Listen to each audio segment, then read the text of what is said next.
अस्सलाम वालेकुम, welcome back to my channel. कैसे हैं आप सब लोग? आई होप कि आप सब लोग ठीक होंगे।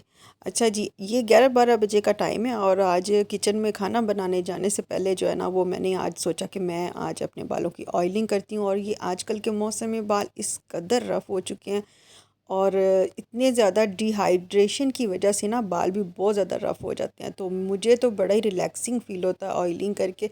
और ये भी मेरा एक मी टाइम होता है और इसको भी मैं यही समझती हूँ, खुद को टाइम देना, तो अपनी ऑयलिंग करना, अपना ख्याल करना। तो बस ऑयलिंग करने के बाद फिर ये है कि फिर मैं खाना बनाने आ गई और यहाँ पे आज ये चिकन और पालक बना रही हूँ और बड़े थोड़े से अलग तरीके से बना रही हूँ। तो ये आप तो साथ साथ देखेंगे कि कैसे मैं बनाती हूँ। अच्छा, कभी कभी हमें समझ नहीं आती ना कि हम बिला वजह ही जो है ना वो अपसेट होते हैं, हमारा दिल बहुत ज़्यादा उदास होता है और समझ भी नहीं आ रही होती कि इसकी क्या वजह है कोई। तो आजकल जो है वो बस मैं भी इंसान हूँ, मेरा भी आजकल जो है वो यही मूड चल रहा है कि बस ऐसे ही कुछ भी करने को दिल ही नहीं चाहता आजकल। कुछ मौसम की वजह से भी ऐसा है और कुछ इंसान के अंदर जो है ना कोई किसी किस्म की कोई किसी बात को लेकर डिस्टर्बनेस जो है वो चल रही है ना।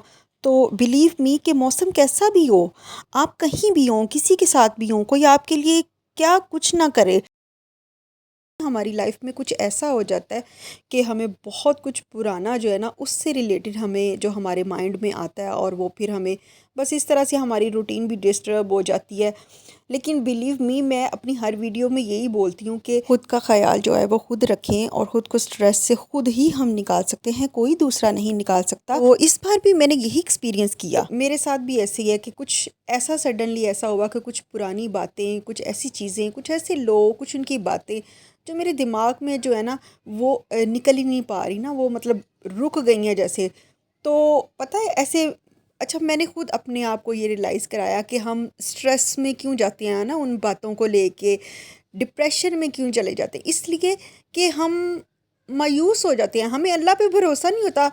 हम अल्लाह पे हमारा भरोसा, हमारा यकीन जो है ना वो कमज़ोर पड़ जाता है। तो इसलिए हम सोचते हैं कि ऐसे क्यों हुआ, वैसे क्यों हुआ। लेकिन जब हमारा यकीन और भरोसा अल्लाह पे हम ये सोचते हैं ना कि अल्लाह की मर्ज़ी के बगैर कुछ भी नहीं हो सकता। जब तक अल्लाह ना चाहे ना, मुझे कोई भी इंसान कोई तकलीफ़ नहीं दे सकता। तो जब ये चीज़ हम अपने अंदर हम लेके आते हैं ना, तो बिलीव मी फिर हमें कोई डिप्रेशन, कोई स्ट्रेस जो है ना वो नहीं होता। और अगर होगा तो उसको वो वो निकल जाएगा जब आपके अंदर ये सोच आएगी ना कि अल्लाह की मर्ज़ी के बगैर तो मुझे कोई कुछ भी नहीं कह सकता। बस यही एक चीज़ है, यही एक भरोसा है, यही एक यकीन है जो हमें डिप्रेशन में जाने से रोक सकता है। और अगर आप स्ट्रेस में चले गए हैं, डिप्रेशन में आप चले गए हैं, तो वहाँ से वापस भी आपको यही एक चीज़ है जो ला सकती है। और बिलीव मी कि यही मेरी अपनी लाइफ का एक्सपीरियंस है कि मैंने हमेशा ही, जब भी मुझे किसी ने कोई तकलीफ़ दी, जब भी मुझे किसी ने कोई बात कही, कोई टोंट किया, कुछ भी ऐसा बोला, तो मेरा अल्लाह पे यही यकीन हुआ कि अल्लाह ताला अगर आपकी मर्ज़ी से ये हालात ऐसे ना होते तो मुझे कोई भी कुछ भी नहीं कह सकता था। ये आपकी मर्ज़ी से हालात मेरे ऐसे हैं, तो किसी ने मुझे ऐसे बोला, आपकी मर्ज़ी के बगैर ये सब कुछ नहीं हुआ। तो मुझे और उसी वक़्त जो है वो मैं तो या तो इस्तग़फ़ार पढ़ना शुरू कर देती या फिर मैं दरूद पाक पढ़ना शुरू कर देती। तो इस चीज़ ने एक दो तरह से जो है ना वो मुझे फ़ायदा दिया। एक तो मुझे उस वक़्त दिल को सुकून दिया और मुझे स्वेर किस्म के डिप्रेशन में जाने से जो है वापस ये चीज़ मुझे लाती थी। और दूसरा जो है वो मुझे दिल को, मेरे को सुकून मिलता था और मेरे दिल में मायूसी को ये चीज़ रोकती थी कि मैं अल्लाह ताला से मायूस हो जाऊँ कि जी मैं तो, मेरे साथ ही ऐसे होता है और तो किसी के साथ ऐसे नहीं होता। और मैं आपको बताऊं कि ये जो बोला जाता है ना कि मायूसी कुफ्र है, तो ये बिल्कुल 100% ठीक है। इसलिए कि जब इंसान मायूस हो जाता है ना तो वो इतना गलत सोचता है, खुद को लेके भी अक्सर और दूसरों को लेके भी अक्सर। वो जो भी सोचेगा ना किसी को लेके भी, तो वो गलत ही सोचेगा, वो सोच गलत होगी, या तो उससे खुद को नुकसान होगा या फिर किसी और को होगा। तो इसलिए मायूसी से बचने के लिए, मायूसी में तो जाना ही नहीं है ना, खुद को जाने ही नहीं देना।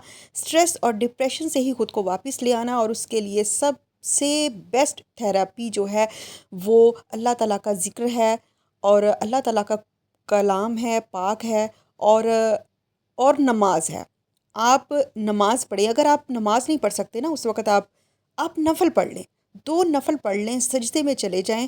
بلیو می اتنا سکون سجدے میں آپ کو ملے گا. آپ کچھ بھی نہ بولیں, آپ سجدے میں جا کے روئیں. اگر رونا آتا ہے تو رو لیں, گڑ گڑا لیں, یا میں تو کہتی ہوں کچھ بھی نہ بولیں. بلیو می آپ کچھ بھی نہ بولیں, لیکن آپ کو ایسے لگے گا اللہ آپ کو دیکھ رہا ہے, وہ آپ کو سن رہا ہے, وہ آپ کو سمجھ رہا ہے. تو آپ کو اتنا سکون ملے گا نا. اور یہ آپ تب ہی جان سکتے ہیں جب آپ خود ایسا کریں گے. بلیو می میں نے اپنی لائف میں 2 سجدے ایسے ہیں جو میری لائف میں جنہوں نے معجزات کیے ہیں میری اپنی لائف کے. ایک تہجد کی نفل, وہ جو سجدہ ہے ایک, وہ اس میں رونا گڑ گڑانا اتنا پسند ہے اللہ کو. اور دوسرا سجدہ شب برات کی رات کو, اور اس نے بھی میری لائف میں ایک معجزہ کیا.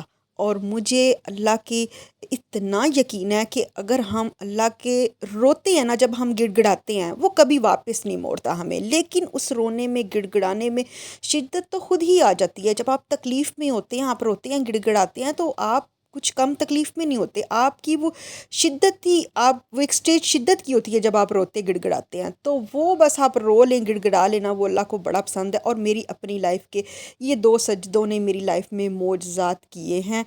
اور الحمدللہ. اور مجھے اس لیے میرا یقین بہت پکا ہے اس بات پہ کہ اگر اللہ ہمیں کوئی چیز نہ دے کے آزماتا ہے نا, تو وہ صرف ہماری شدت دیکھنے کے لیے, ہمارا یقین دیکھنے کے لیے ہمیں آزماتا ہے. اور اگر جب ہمارے اندر وہ شدت اور اس کے آگے رونا اور گڑ گڑانا وہ دیکھتا ہے نا, تو وہ ہمیں ضرور نواز دیتا ہے. اس کو رونا گڑ گڑانا بہت پسند ہے. اس کو یہی انتظار ہوتا ہے کہ میرا بندہ کب ایک انتہائی سٹیج پہ جاتا ہے اور وہ مجھ سے. بلیو می بہت سے لوگ جو ہیں نا, وہ اتنے بلنٹ ہوتے ہیں, اتنے شفاق ہوتے ہیں کہ وہ آپ کے منہ پہ آپ کو بول رہے ہوتے ہیں کہ نہیں, تم ٹھیک سے نہیں مانگتی, تمہیں مانگنا نہیں آتا, تمہارے مانگنے میں شدت نہیں ہے, تمہارے مانگنے میں کوئی کمی ہے جو تمہیں یہ چیز نہیں مل رہی. تو یہ جو ان کے جو الفاظ ہوتے ہیں نا, یہ آپ کے اندر جب جاتے ہیں نا, تو وہ جو تکلیف ہوتی ہے نا, وہ تکلیف آپ کی گڑ گڑاہٹ جو ہے نا, وہ جو نکلتی ہے نا گڑ گڑاہٹ, آپ گڑ گڑاتے ہیں اللہ کے آگے, وہ تکلیف آپ کو اس اسٹیج پہ لے کے آتی ہے. تو میں نے اپنی لائف میں جب یہ بات ایکسپیرینس کی نا, تو مجھے یہ ریئلائز ہوا کہ یہ جو لوگ آپ کی لائف میں ایسے ہوتے ہیں جو آپ کو اس اسٹیج تک لے جاتے ہیں کہ آپ اللہ کے آگے رونے لگ جاتے ہیں, ان لوگوں کی وجہ سے. بلیو می کہ میں نے تو ان لوگوں کو بھی ہمیشہ یہی سمجھا کہ یہ لوگ بھی اللہ کی مرضی سے میری لائف میں ہیں. مجھے آزمانے کے لیے اللہ نے میری لائف میں ایسے لوگ رکھے, اور ان لوگوں نے مجھے اس حد تک تکلیف دی کہ مجھے اللہ سے مانگنا آ گیا. آپ نے دیکھا ہوگا, اور اس طرح سے ہوتا ہے کہ جب ہمارے بڑے بزرگ ہوتے ہیں, ہمیشہ جب بیٹیوں کو بہنوں کو پیار دیتے ہیں, تو وہ ان کو اچھے نصیب کی دعا دیتے ہیں. تو میں ہمیشہ سوچتی تھی کہ بیٹیوں کو ہی ہمیشہ اچھے نصیب کی کیوں دعا دی جاتی ہے, بیٹوں کو تو ایسے نہیں بولا جاتا. لیکن بیٹیوں کو, بہنوں کو جب بھی کوئی دعا دیتا ہے تو وہ یہی دعا دیتا ہے کہ اللہ اس کے نصیب اچھے کرے. تو ہمیشہ یہی دعا کیوں دی جاتی ہے. تو اس بات کا ایکسپیرینس بھی مجھے پھر اپنی لائف کے ایک دور میں جا کے ہوا کہ ہمیشہ بیٹیوں کو اچھے نصیب کی دعا کیوں دی جاتی ہے. اس لیے کہ ان کے ماں باپ کے گھر کے بعد وہ جس گھر میں جاتی ہیں نا, وہاں پہ سارا کھیل ان کے نصیبوں کا ہوتا ہے. انشاءاللہ اس پہ بھی میں بہت کچھ جو ہے وہ آپ کے ساتھ شیئر کروں گی. تو جی آج کی ویڈیو میں بیک گراؤنڈ میں آپ نے دیکھا کہ خیر سے پالک چکن میں نے بنایا, اور تھوڑا سا ڈیفرنٹ کر کے بنایا. اور بلیو می اس کا جو ٹیسٹ ہے نا, وہ بالکل جیسے دیگی پالک چکن ہوتی ہے جو شادیوں میں بنتی ہے, اس کا وہی ٹیسٹ تھا. لیکن میں نے اس کو تھوڑا سا رنی نہیں بنایا, وہ تھوڑی سی رنی ہوتی ہے, پتلی ہوتی ہے. میں نے تھوڑی سی گاڑھی رکھی کیونکہ گھر والوں نے, اب صرف بچوں نے رائس کھانے تھے, باقی نے ان کے ساتھ روٹی کھانی, تو اس لیے مجھے اس کو تھوڑا سا گاڑھا رکھنا تھا. اور جی بچوں کے اسکول اوپن ہونے میں بس اب چند ہی دن رہ گئے ہیں, اور یہ میری بیٹی نے آن لائن اپنا بیگ منگوایا تھا. اور یہیں تک تھی جی میری آج کی ویڈیو. آئی ہوپ کہ آپ کو اچھی لگی ہوگی. ملوں گی اب آپ سے نیکسٹ ویڈیو میں. اللہ حافظ.